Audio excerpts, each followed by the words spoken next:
Good morning aspirants. ఈరోజు ఇంకొక important topic article 87 రాష్ట్రపతి యొక్క ప్రసంగం గురించి ఉంది article 87. So first of all మనం అర్థం చేసుకుందాము, ఇది రెండు శాఖల మధ్యన ఉన్నటువంటి సంబంధం. రాష్ట్రపతి ప్రసంగం అనేది ఒకటి శాసనశాఖ, మరొకటి కార్యనిర్వాహక శాఖ. శాసనశాఖ మరియు కార్యనిర్వాహక శాఖ. ఇంకొక శాఖ ఉంటుంది మనకి న్యాయశాఖ.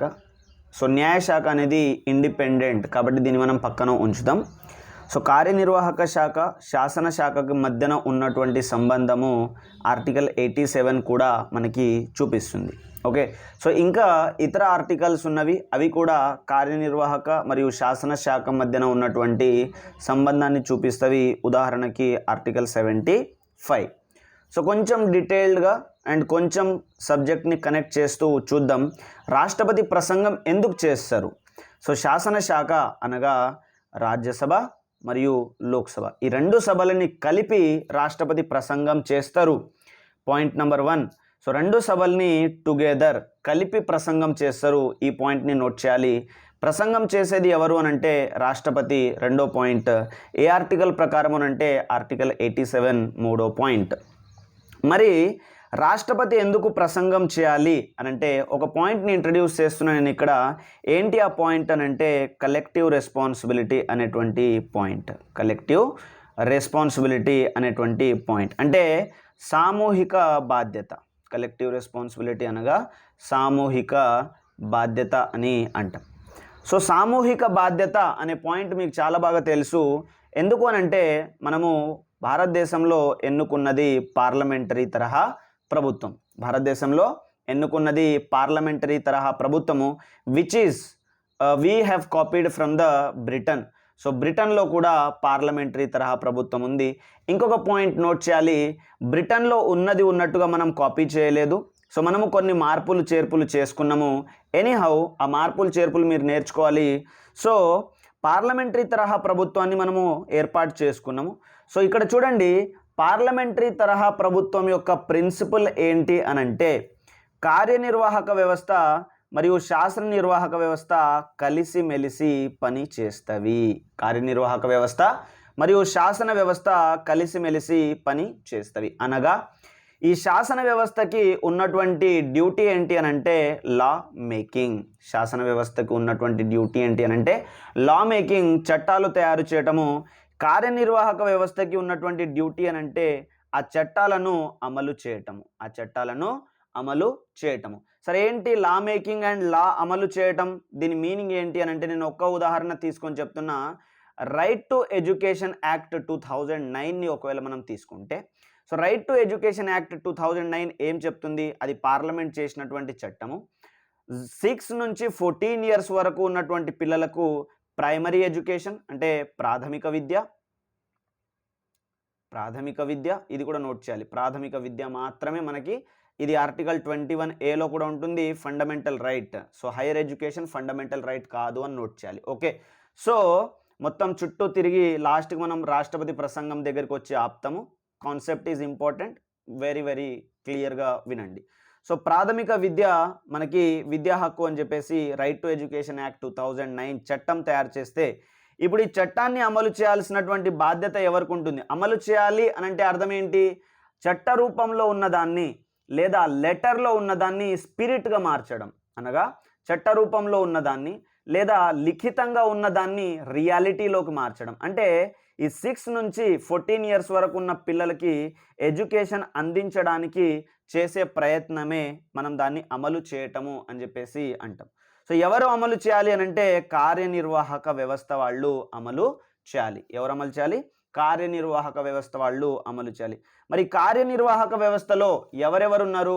కార్యనిర్వాహక వ్యవస్థలో ఒకసారి శాసన వ్యవస్థ అంటే మీకు తెలుసు, రాజ్యసభ, లోక్సభ మరియు ప్రెసిడెంట్ ఆఫ్ ఇండియా కూడా అంతర్భాగం. ఎందుకు అనంటే చట్టం ఇది లా మేకింగ్ కంప్లీట్ కావాలి అని అంటే పార్లమెంట్ చట్టం చేయాలి. అనగా లోక్సభ ఒక బిల్ని పాస్ చేయాలి, రాజ్యసభ కూడా పాస్ చేయాలి, ప్రెసిడెంట్ ఆఫ్ ఇండియా కూడా దాన్ని అనుమతి చేయాలి. సో అనుమతి చేస్తేనే అది చట్టంగా మారుతుంది. కాబట్టి ప్రెసిడెంట్ ఆఫ్ ఇండియా శాసనశాఖలో కూడా అంతర్భాగం.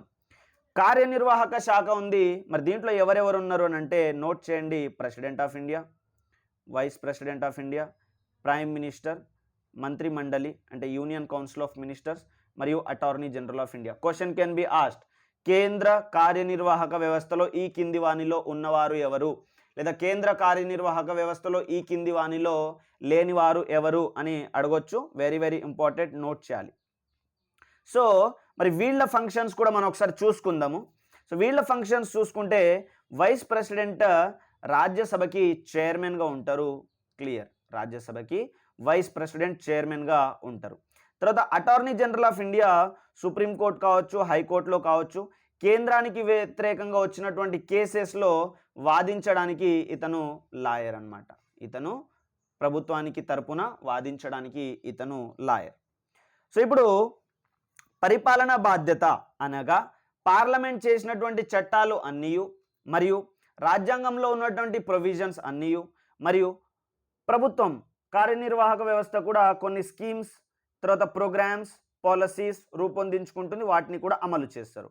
సో పూర్తిగా ఇప్పుడు మనం చూస్తే కార్యనిర్వహణ అంటే పని జరగాలి అక్కడ.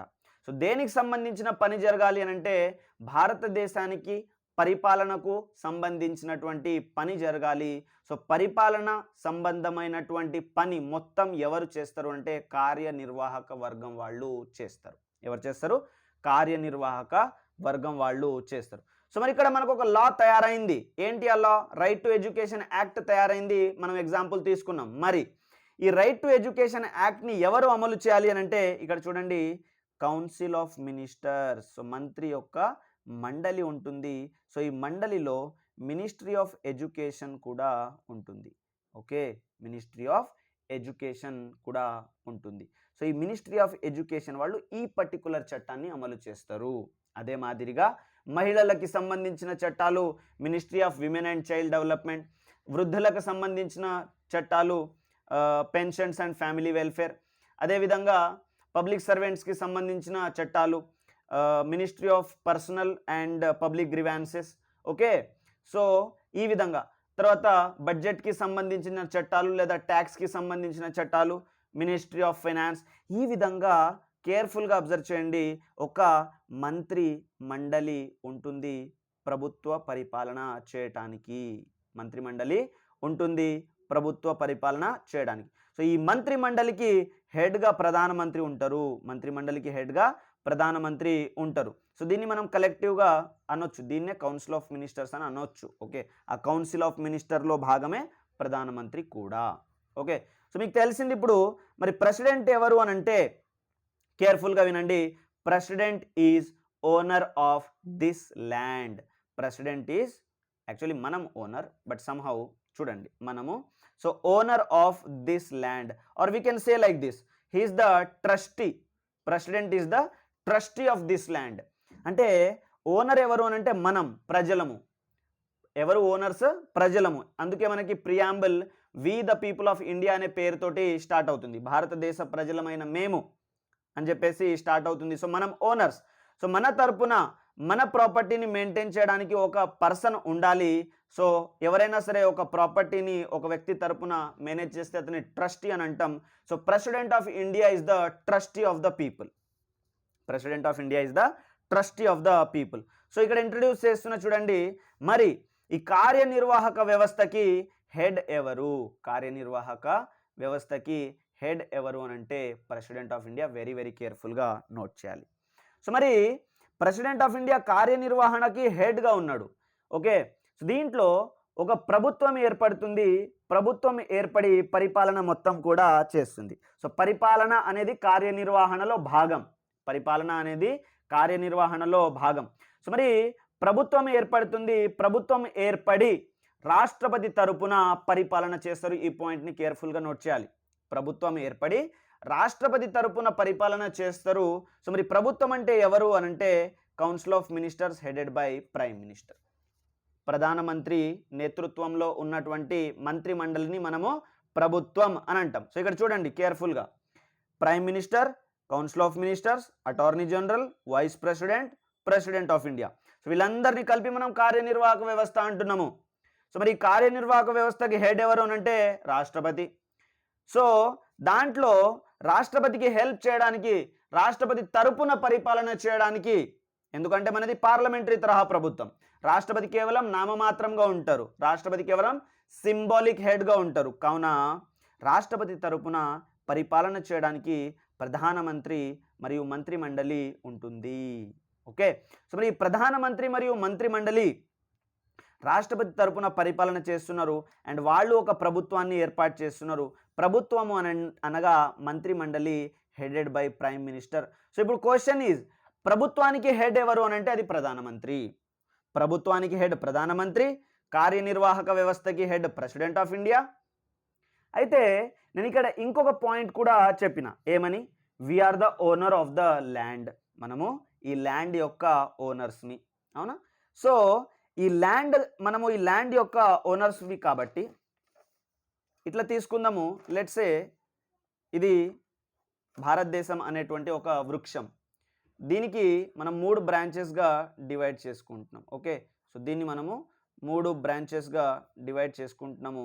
సో ఆ 3 బ్రాంచెస్ సే లైక్ దిస్, రఫ్గా డ్రా చేస్తున్నాం. ఇది ఒకటి శాసన వ్యవస్థ, ఇది కార్యనిర్వాహక వ్యవస్థ, ఇది న్యాయ వ్యవస్థ. శాసన వ్యవస్థ, కార్యనిర్వాహక వ్యవస్థ, న్యాయ వ్యవస్థ కదా. సో ఇది భారతదేశం అనేటువంటి మొక్క. సో దీనికి ఆధారం ఎవరు, ఈ భారతదేశానికి ఆధారం ఎవరు అని అంటే పీపుల్. ఆధారం ఎవరు, పీపుల్.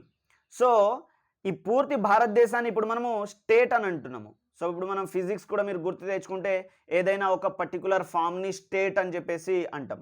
ఓకే, సో పూర్తి భారతదేశాన్ని స్టేట్ అని అంటున్నాము. సో మరి ఈ స్టేట్కి ఓనర్స్ ఎవరు అని అంటే మనం. Who is the owner of the state? Owner is people, public. So ఇప్పుడు ఈ పబ్లిక్ ఒక ట్రస్టీని హెడ్గా అపాయింట్ చేస్తున్నారు లేదా హెడ్గా ఎలెక్ట్ చేసుకుంటున్నారు. So head of the state is, భారతదేశానికి హెడ్ ఎవరు అనంటే అది ప్రెసిడెంట్ ఆఫ్ ఇండియా. సో ఈ పాయింట్ కూడా క్లియర్ మీరు. Who is the head of the state అంటే president of India. Who is the head of the executive అంటే president of India. Who is the head of the government అని అంటే prime minister అని మీకు చాలా క్లియర్గా అర్థం అయింది. ఇక్కడ వరకు నోట్ చేయాలి. అయితే మనది back to the concept, parliamentary తరహా ప్రభుత్వం కదా, మనది పార్లమెంటరీ తరహా ప్రభుత్వము. పార్లమెంటరీ తరహా ప్రభుత్వం అనగా ఈ శాసన వ్యవస్థ ఏదైతే ఉంటుందో, పార్లమెంటరీ తరహా ప్రభుత్వం అనగా శాసన వ్యవస్థ ఏదైతే ఉంటుందో, ఈ శాసన వ్యవస్థకి కార్యనిర్వాహక వ్యవస్థ వాళ్ళు సామూహిక బాధ్యత వహిస్తారు. వాళ్ళ యొక్క పాలసీస్, ఒమిషన్స్ అండ్ కమిషన్స్కి, అనగా వాళ్ళు చేసేటువంటి చర్యలకు, వాళ్ళు అమలు చేసినటువంటి చట్టాలకు, వాళ్ళు అమలు చేసేటువంటి రాజ్యాంగ సవరణలకు, వాళ్ళు అమలు చేసేటువంటి పాలసీస్కి, వాళ్ళు అమలు చేసేటువంటి స్కీమ్స్కి, ప్రతిదానికి కార్యనిర్వాహక వ్యవస్థ వాళ్ళు శాసన వ్యవస్థకి బాధ్యత వహిస్తారు. బాధ్యత అనగా జవాబుదారీతనం. బాధ్యత అనగా జవాబుదారీతనం. అంటే ఇక్కడ మీరు ఇంకొక కాన్సెప్ట్ని ఇంట్రడ్యూస్ చేస్తున్న చూడండి. ఈ శాసన వ్యవస్థలో ఉన్న వాళ్ళు ఎవరు అని అంటే ప్రజల ద్వారా ఎన్నుకోబడ్డ వాళ్ళు. శాసన వ్యవస్థలో ఉన్నవాళ్ళు ప్రజల ద్వారా ఎన్నుకోబడ్డ వాళ్ళు. సపోజ్ లోక్సభ తీసుకోండి, డైరెక్ట్గా ప్రజల ద్వారా ఎన్నుకోబడ్డ వాళ్ళు. సో ఇక్కడ కార్యనిర్వాహక వ్యవస్థ వాళ్ళు ఎవరికి బాధ్యత వహిస్తారు అని అంటే they are collectively responsible to the Lok Sabha. They are collectively responsible to the Lok Sabha. అంటే పరిపాలన చేసేటప్పుడు వాళ్ళు చేస్తున్న పరిపాలనకు సంబంధించి ప్రతిదీ లోక్సభ వాళ్ళకి వాళ్ళు జవాబుదారీగా ఉంటారు. అనగా మనకి జవాబుదారీగా ఉన్నారు అని అర్థం. ఎందుకు? లోక్సభలో ఉన్న వాళ్ళు మన ద్వారా ఎన్నుకోబడ్డ వాళ్ళు కాబట్టి కార్యనిర్వాహక వ్యవస్థ వాళ్ళు లోక్సభకి బాధ్యత వహిస్తున్నారు అని అంటే అర్థం వాళ్ళు మనకి బాధ్యత వహిస్తున్నారు. లోక్సభకి జవాబు చెప్తున్నారు అని అంటే అర్థం మనకి జవాబు చెప్తున్నారు. సో ఇంకా దీన్ని డీప్గా అర్థం చేసుకుంటే ఇంకా చాలా కాన్సెప్ట్స్ వస్తాయి ఇక్కడ, but I'm not trying to elaborate all of them. Okay, ఎందుకంటే ఇదే ఒక 5 hours క్లాస్ అయిపోతుంది మనకి. కావున లోక్సభకి వాళ్ళు కలెక్టివ్గా బాధ్యత వహిస్తున్నారు కదా, అవునా? ఇక్కడ వరకు క్లియర్. సో ఇప్పుడు నేను ఒక ప్రొవిజన్ చూపిస్తా. సో ఒక ప్రొవిజన్ చూపించి వి విల్ కంటిన్యూ ఫార్వర్డ్. ఇది చూడండి ఒకసారి.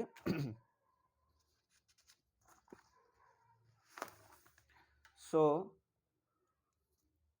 Council of ministers to aid and advise the president of India.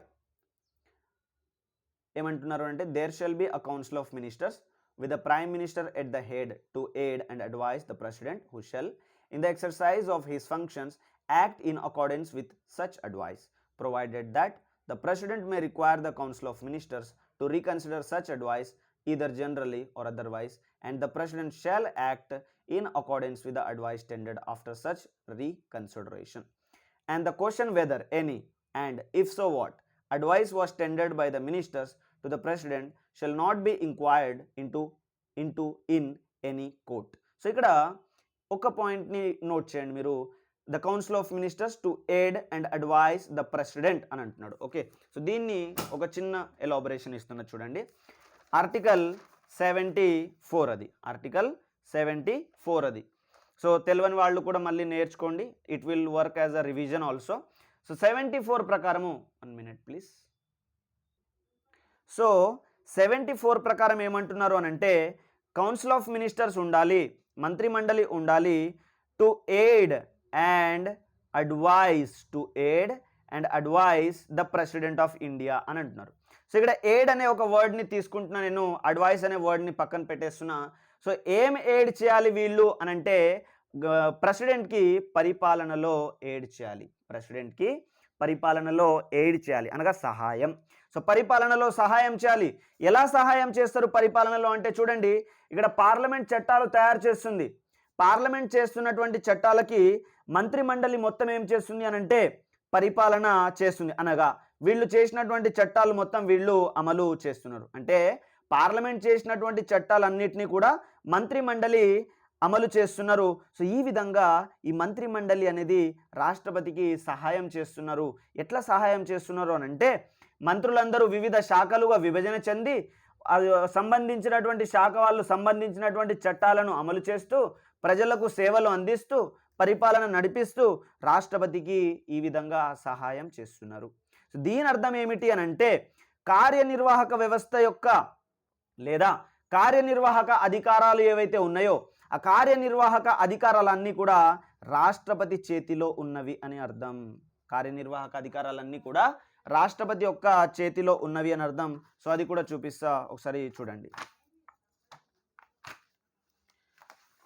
So మీకు తెలుసు చాలా బాగా 5వ భాగం మనకి part 5 of the Indian constitution the union 5వ భాగం. సో దాంట్లో చాప్టర్ 1 ఎగ్జిక్యూటివ్, దాంట్లో ప్రెసిడెంట్ వైస్ ప్రెసిడెంట్ గురించి ఉంటుంది. Article 52 president of India.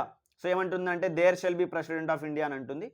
53 article చూడండి, executive power of the union అంటే కేంద్రం యొక్క కార్యనిర్వాహక అధికారము అని చెప్తుంది. క్లాజ్ 1 చూడండి, the executive power of the union shall be vested in the president and shall be exercised by him either directly or through officers subordinate to him in accordance with this constitution.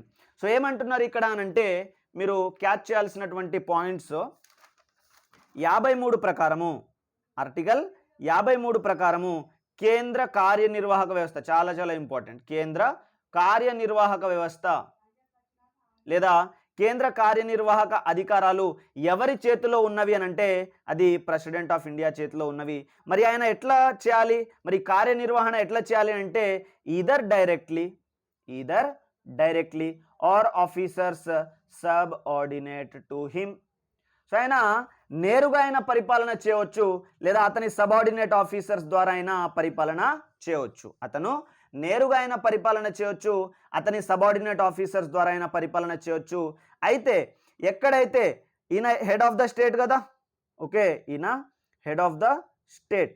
So head of the state ఎక్కడైతే డైరెక్ట్గా పరిపాలన చేస్తాడో దాన్ని మనము అధ్యక్ష తరహా ప్రభుత్వం అని అంటాము.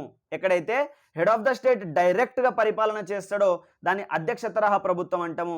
ఎక్కడైతే head of the state subordinate officers ద్వారా పరిపాలన చేస్తాడో దాన్ని మనము పార్లమెంటరీ తరహా ప్రభుత్వము అని అంటాం. ఇంకొక పాయింట్ ఏమన్నారు ఆర్టికల్ 53లో అంటే he exercise either directly subordinate or in accordance with this constitution or this ఈ రాజ్యాంగం ప్రకారం అతను పరిపాలన చేయాలి అని అన్నారు. సో నంబర్ ఆఫ్ ప్రొవిజన్స్ మనకి డైరెక్ట్గా పార్లమెంటరీ తరహా ప్రభుత్వం అనే వర్డ్ మెన్షన్ చేయలేదు, లేకపోతే అట్లాంటి డెఫినేషన్ కానీ వర్డింగ్ కానీ లేదు. కానీ నంబర్ ఆఫ్ ప్రొవిజన్స్ ఏం చెప్పినాయి అని అంటే మనం పార్లమెంటరీ తరహా ప్రభుత్వాన్ని ఏర్పాటు చేసుకున్నాము అని చెప్పినాయి అనమాట. తద్వారా రాష్ట్రపతి ఏం చేస్తాడు అని అంటే ఆర్టికల్ 75 ప్రకారము అతని సబార్డినేట్ ఆఫీసర్స్ని అతను అపాయింట్ చేసుకుంటాడు. ఒకసారి కంటిన్యూషన్లో ఇది చూడండి. రాష్ట్రపతి అతని యొక్క సబార్డినేట్ ఆఫీసర్స్ని అపాయింట్ చేసుకుంటాడు. 75 ఆర్టికల్ చూస్తే the prime minister shall be appointed by the president and other minister shall be appointed by the president on the advice of the prime minister. So ఈ పాయింట్ని మీరు నోట్ చేయాలి. సో ఏమంటున్నాడు అంటే so వీళ్ళు ఇప్పుడు సబార్డినేట్ ఆఫీసర్స్ అనమాట. వీళ్ళిప్పుడు subordinate officers president తరపున పరిపాలన చేయడానికి దేర్ ఫోర్ ప్రెసిడెంట్ ప్రధానమంత్రిని ఇతర మంత్రులని అపాయింట్ చేసుకుంటాడు ఆర్టికల్ 75 ప్రకారము. సో ఇదంతా ఎందుకు చెప్పాల్సి వచ్చింది, దీని వెనకాల ఉన్నటువంటి స్టోరీ అంతా ఎందుకు ఇంత ఇలాబరేట్ చేసినాము.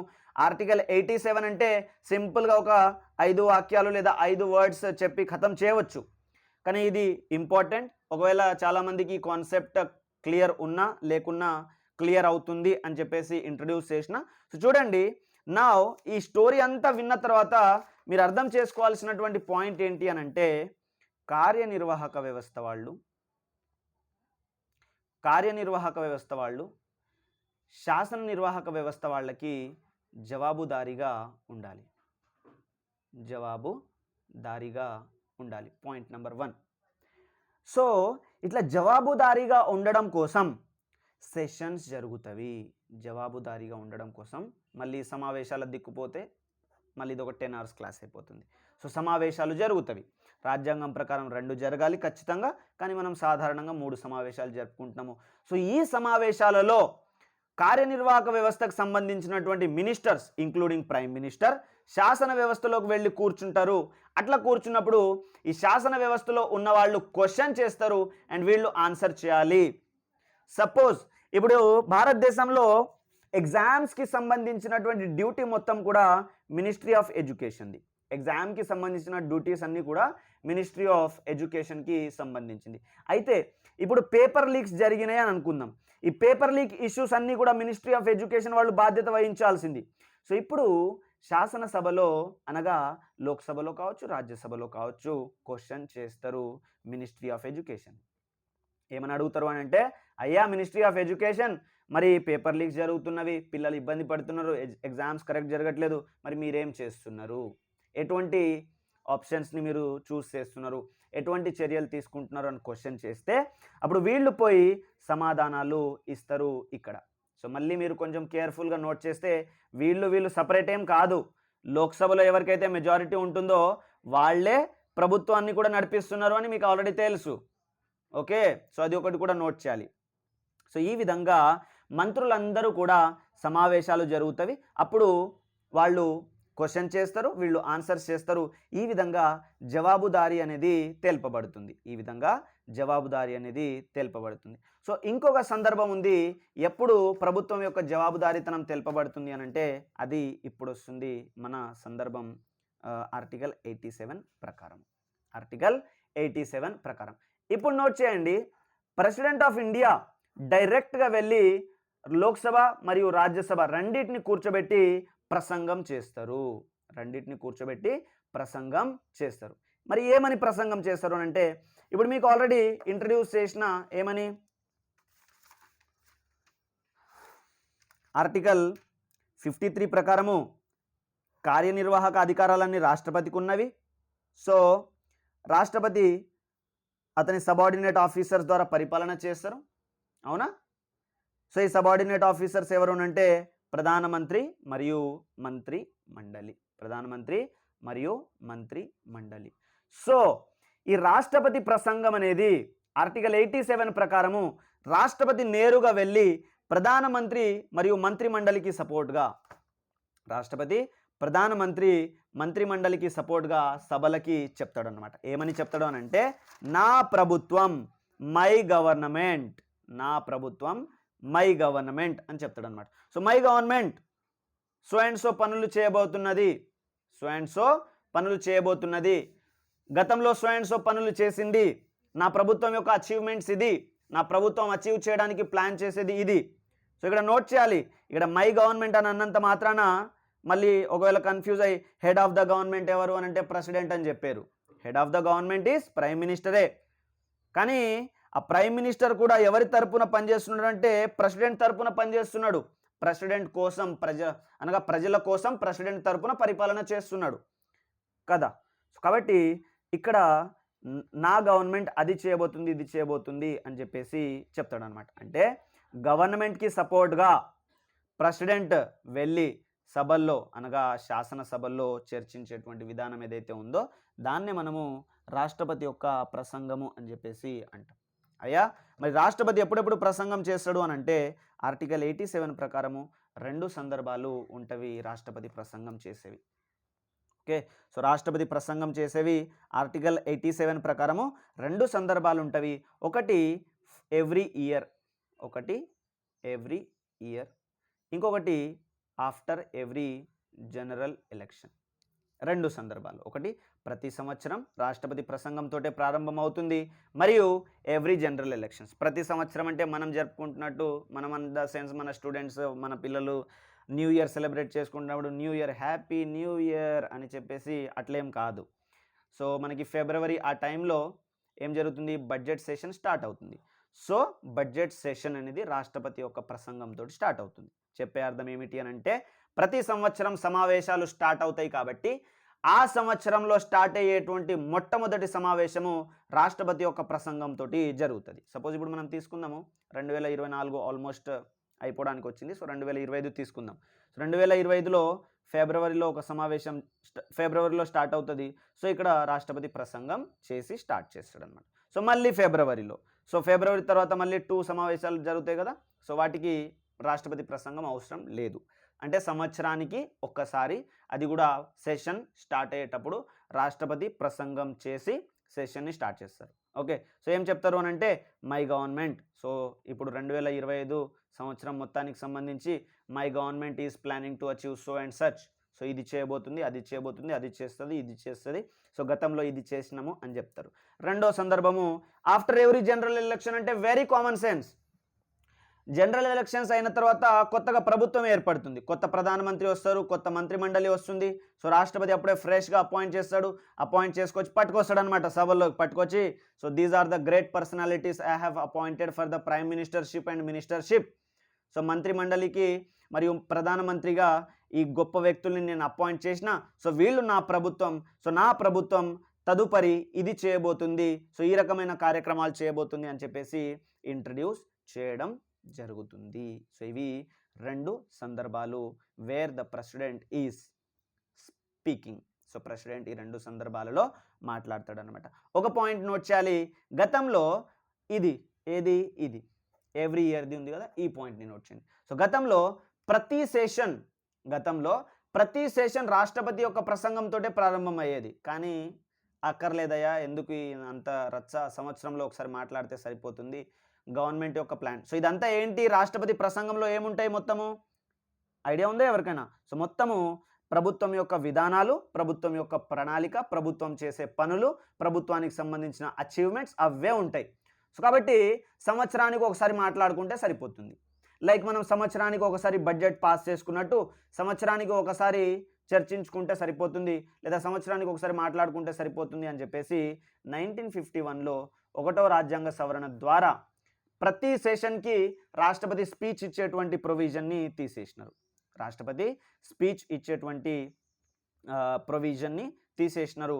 అంటే 1950లో మనకు రాజ్యాంగం అమల్లోకి వచ్చినప్పుడు ఏముండేది, ఇట్లా ఉండేదన్నమాట. ప్రతి సెషన్కి రాష్ట్రపతి ప్రసంగం అవసరం. కానీ తర్వాత 1951 1వ రాజ్యాంగ సవరణ రాష్ట్రపతి ప్రసంగం కంపల్సరీ కాదు ప్రతి సెషన్కి, జస్ట్ ప్రారంభ సెషన్ ఒకటి రాష్ట్రపతి ప్రసంగం ఇస్తే సరిపోతుంది, మిగతాది అవసరం లేదు అని చెప్పేసి అది తొలగించేయడం జరిగిందనమాట. సో దీంట్లో మీరేం నోట్ చేస్తారు అని అంటే ఇంపార్టెంట్, ఒకటి ఆర్టికల్ 87 ప్రకారము రాష్ట్రపతి ప్రసంగం చేస్తున్నారు. So question can be asked, A article ప్రకారము రాష్ట్రపతి ఉభయ సభలను అనుసరించి లేదా ఉభయ సభలను ఉద్దేశించి ప్రసంగం చేస్తారు అని అంటే article 87 is the answer. So ఎన్ని సందర్భాలలో రాష్ట్రపతి స్పీచ్ చేస్తారు అంటే రెండు సందర్భాలు, ఒకటి ప్రతి సంవత్సరం ప్రారంభ సమావేశం మరియు ప్రతి జనరల్ ఎలక్షన్స్ అయిన తర్వాత అని చెప్పేసి ఇది ఒక పాయింట్ని నోట్ చేయాలన్నమాట. ఓకే, సో దీనికి సంబంధించినటువంటి రాజ్యాంగ సవరణ 1951లో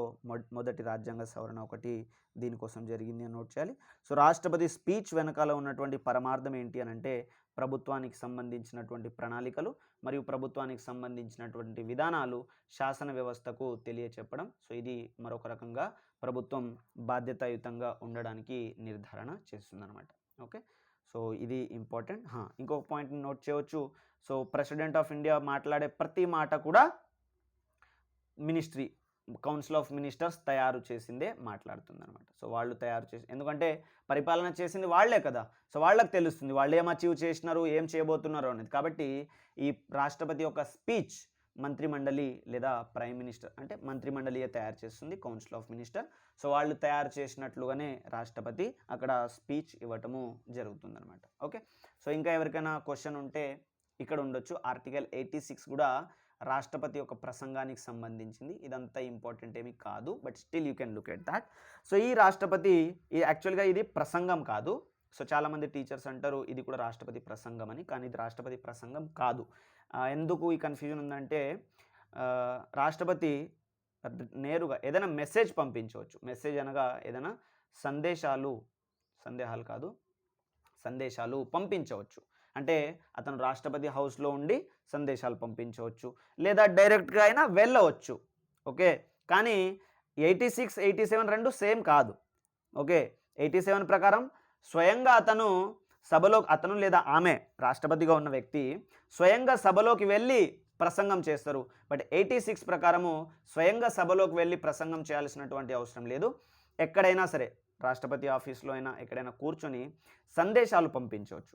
ఇది దేనికి సంబంధించిందంటే సపోజ్ మనకి సభల్లో బిల్లులు పంపించినప్పుడు బిల్స్ కూడా పెండింగ్లో ఉంటవి. సో అటువంటి బిల్స్ పెండింగ్లో ఉన్నవి చూడండి అని చెప్పేసి ఇతను పంపిస్తాడు అనమాట. సో మళ్ళీ ఇక్కడ ఎవరైనా ఆర్టికల్ 311 తోటి కూడా కన్ఫ్యూజ్ అవ్వచ్చు. సార్ మనకి ఆర్టికల్ 311లో వీటో అధికారాలు ఉంటాయి కదా, సో వీటో అధికారాల ప్రకారం కూడా బిల్లుకి సంబంధించినటువంటి సందేశాలు రాష్ట్రపతి సభలకు పంపిస్తాడు కదా అంటే ఇది డిఫరెంట్. సో రాష్ట్రపతి ఒక బిల్లుకు సంబంధించినటువంటి సందేశాలు ఎప్పుడు పంపిస్తాడు? లోక్సభ రాజ్యసభ రెండు పాస్ చేసి ప్రెసిడెంట్ ఆఫ్ ఇండియా ముందల ఆ బిల్ని ఉంచినప్పుడు ఆర్టికల్ 311 ప్రకారము అప్పుడు అతను సంతకం చేయవచ్చు, విత్ హోల్డ్ చేయవచ్చు, లేదా రిటర్న్ పంపించవచ్చు విత్ హిస్ సందేశం. ఆయన సందేశంతో పాటు అతను రిటర్న్ పంపించవచ్చు. కానీ ఇప్పుడు బిల్ లోక్సభలో పెండింగ్లో ఉంది లేదా రాజ్యసభలో పెండింగ్లో ఉంది, అప్పుడు ఆర్టికల్ 311ని రాష్ట్రపతి ఉపయోగించడానికి లేదు. సో అప్పుడు ఈ ఆర్టికల్ని యూజ్ చేస్తాడు అంటే ఆర్టికల్ 87 ప్రకారము అతను సందేశాలు పంపించడానికి ఉపయోగిస్తాడు అనమాట. సో ఒకవేళ ఈ పాయింట్ కూడా గుర్తుపెట్టుకోవచ్చు. ఆర్టికల్ 86 ప్రకారము రాష్ట్రపతి ఏదైనా బిల్ పెండింగ్లో ఉన్నప్పుడు సభలకి సందేశాలు ఇవ్వడానికి ఉపయోగిస్తాడు. ఆర్టికల్ 87 మాత్రం ప్రభుత్వ విధానాలను లేదా ప్రభుత్వ యొక్క ప్రణాళికలను శాసన వ్యవస్థకి తెలియచెప్పడం కోసం ఇతను ఈ విధంగా ప్రసంగం అనేది చేయటం జరుగుతుందన్నమాట. ఓకే, ఒకసారి క్విక్గా రీక్యాప్ చేసుకుంటే మనకి రాష్ట్రపతి ప్రసంగం ఆర్టికల్ 87 ప్రకారం స్టార్ట్ అవుతుంది. ఎందుకనంటే వీళ్ళు శాసన వ్యవస్థకి సామూహిక బాధ్యత వహిస్తారు. సో మంత్రిమండలి వాళ్ళు సామూహిక బాధ్యత సమావేశాల ఆధారంగా నిలుపుతున్నప్పటికీ లేదా జరుపుతున్నప్పటికీ రాష్ట్రపతి అతని ప్రభుత్వానికి ఫేవరబుల్గా అతని ప్రభుత్వానికి సంబంధించినటువంటి మెరిట్స్ మొత్తం కూడా డైరెక్ట్గా అతనే సభలో స్పీచ్ ఇవ్వటం జరుగుతుంది. సో దాన్నే మనము రాష్ట్రపతి ప్రసంగం అని అంటాం. సో దీంట్లోనే నంబర్ ఆఫ్ కాన్సెప్ట్స్ ఉన్నాయి ఇంకా. ఓకే, సో అందరికీ దాదాపు ఇవి తెలుసు అని అనుకుంటున్నాను నేను. సో దీంట్లో ఏమైనా డౌట్స్ ఉన్నా కూడా you can directly ask me and you may follow are YouTube channel for more classes and you can directly reach me on my WhatsApp number 8247-806-807 for more classes. Any doubts, clarification, feedback, discussion ఎవరైనా కూడా ఈ నంబర్కి reach అవ్వచ్చు. Okay, thank you so much for the class. Have a very very nice time ahead. We will be meeting again with another interesting and conceptual topic in the next class.